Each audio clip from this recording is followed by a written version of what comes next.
following show is closed caption for the reality impaired. The Jerry Bader Show.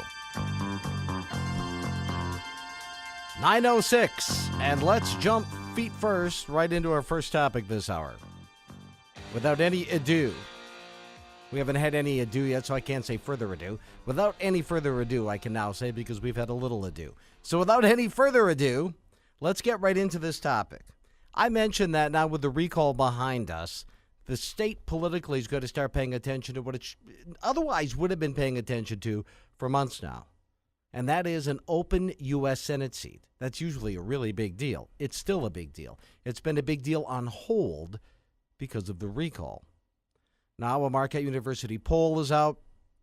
We dissected that, got your thoughts on that, and which suddenly is the gold standard of polls in the state. But anyway, that's neither here nor there, but that seems to be the case. But people are now paying very close attention to this race. 4 candidates vying for the Republican nomination. Tammy Baldwin unopposed for the Democratic nomination, for the seat being vacated by long-serving, little-noticed Herb Kohl. A week ago Friday, one of those candidates, Madison businessman Eric Hovde, was making a presentation a week ago today to the Greater Brookfield Chamber of Commerce. That's when he said this. I see a reporter here. I just pray that you start writing about these issues.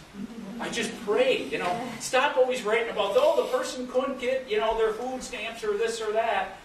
I saw something the other day. It just, it's like another sob story, and I'm like, but what about what's happening to the country and the country as a whole? It's going to devastate everybody. Now, the Huffington Post picked that up and immediately went with the Eric Hovde hates poor people mantra. That's pretty much what they did. There are 2 stories that were out late yesterday. One from the Wisconsin State Journal, which essentially says Eric is standing by what he said there. From the same event, sponsored by WisPolitics, Dan Bice reports in the Journal Sentinel that U.S. Senate candidate Eric Hovde said Thursday that he now regrets his videotape remarks complaining about the number of sob stories written by the media about poor individuals. And then he points out that Eric used this event in a fundraising letter to raise money, which seems kind of hypocritical to Bice if, in fact, Eric is now regretting this comment. Is he standing by it? Is he regretting it? Who better to ask than Senate candidate Eric Hovde, who joins us now on the phone. Eric, good morning. Morning, Jerry. How you doing? Good. All right. Do you stand by those statements? Absolutely. What I said, and it just shows you how disingenuous the whole press is. That piece that Arianna Huffington took, it was a 14-minute speech where I talked at length about, our economic plan to get the country turned around, how we're heading towards the path of, Greece and Spain. We have more debt to our economy, more than 100% debt to our economy, borrowing 38 cents in every dollar. I talked at length about things like, Wall Street and defense contractors and all the rest that are buying off the system.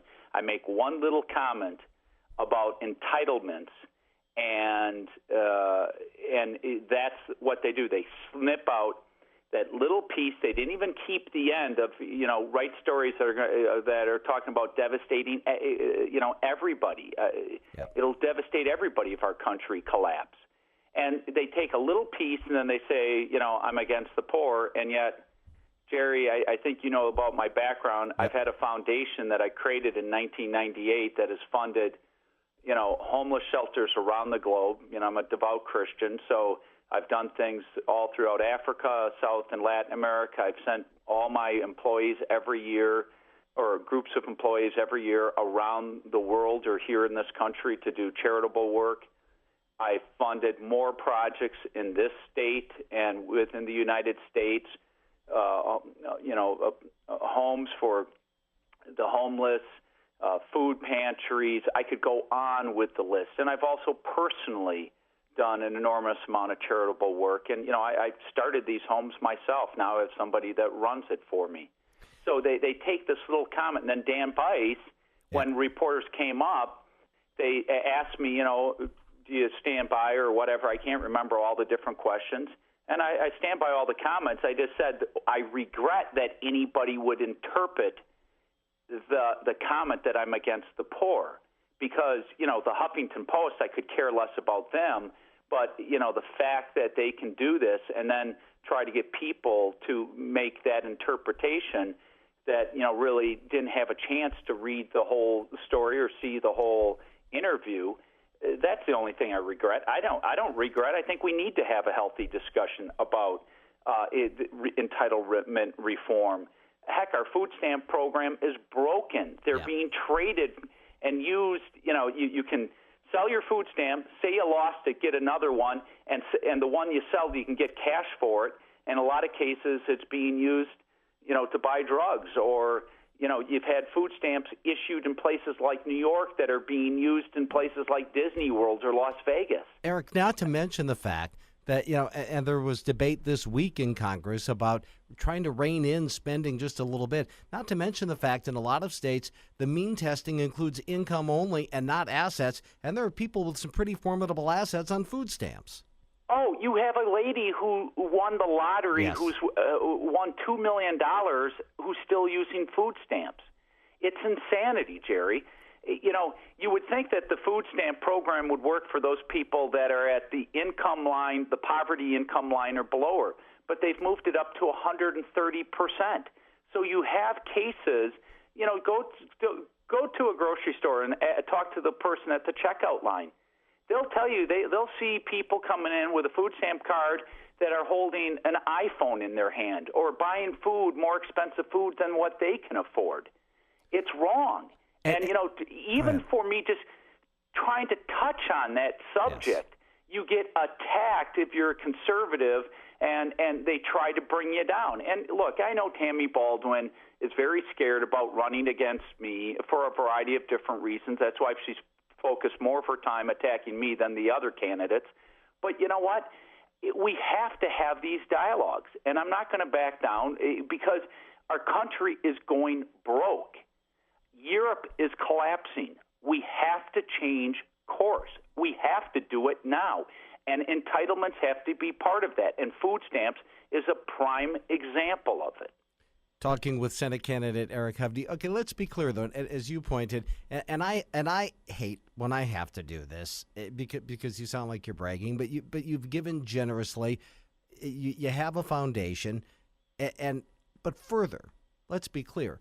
Eric Hovde, I would assume, believes in a reasonable, realistic safety net for those who are truly in need. Oh, absolutely. My whole point of my whole discussion was, I hope people go watch the whole 14-and-a-half-minute speech, because I spent a lot more time talking about corporate, I spent minutes talking about corporate malfeasance and how they're ripping off the system and corrupt politicians. But if we don't protect the system, if we go where Greece or Spain is, then it's the poor and the middle class that are devastated. And those social safety net programs are totally destroyed. I mean, that's why I've laid out a plan on Social Security, and I've said, look, I'm willing to means test it so people like me who've been fortunate in life will forego Social Security so people that, need to rely on it can keep it. We've got to start making these tough choices. But it's so funny, when you even try to bring up the subject, all they do is personally attack you. None of the other candidates will even tell you what they want to do with the entitlements because they don't want to touch it. But yet, that's what we need in this country. We need to have these dialogues. We need to talk about how to fix food stamps because, you know what? There are people that really need food stamps. And if you let the system be abused, then the whole system will crater and the people that really need it won't get it. The only, and I say this completely tongue-in-cheek, is the only criticism I would have of your statement was news stories, sob stories about people not being able to get food stamps. If you don't know how to get food stamps in this country, you ain't trying. There's no question about it. But, the press always manufactures some story. You can't go, with, reading the newspapers or seeing television, their natural inclination is, oh, this person's not getting this program or this help.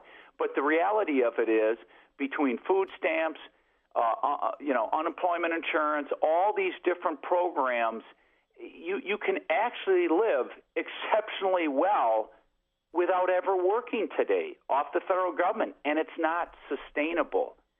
And it's wrong, because what it does is it shifts people from one of, independence and self-accomplishment and self-determination to one of entitlement and dependence. And we know through, psychology that a dependent relationship is not a healthy relationship.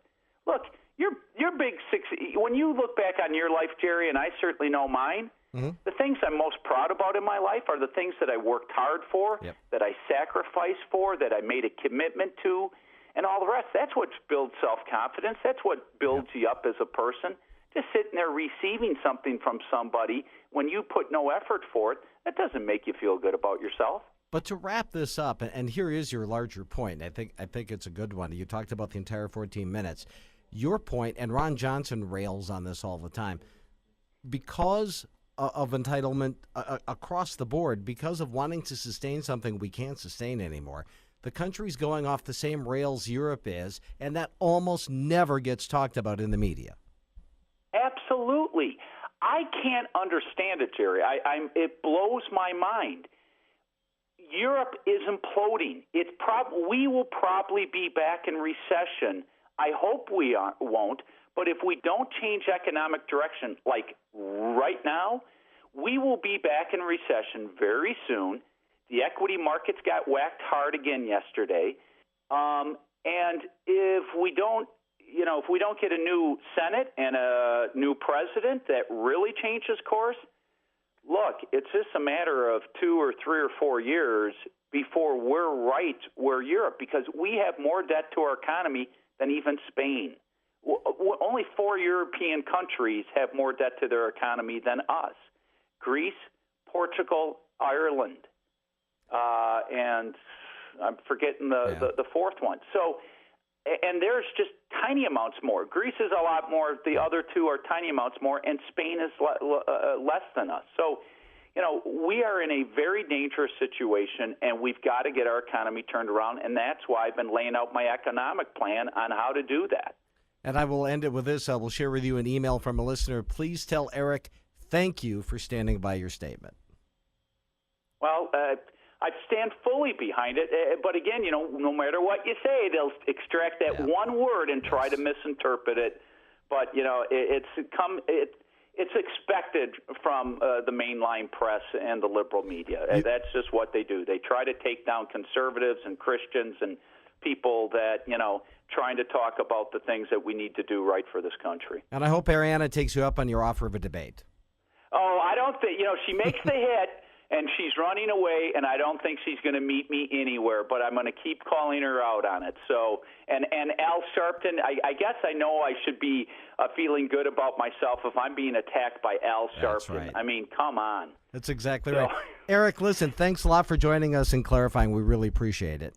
Hey, thanks, Jerry. I hope you and all your listeners have a wonderful weekend. Eric, you too. Eric Hovde stands by the statement, in complete contradiction to what was reported in the Journal-Sentinel today by Dan Bice. It's 9:20. For all things Jerry Bader, JerryBaderShow.com.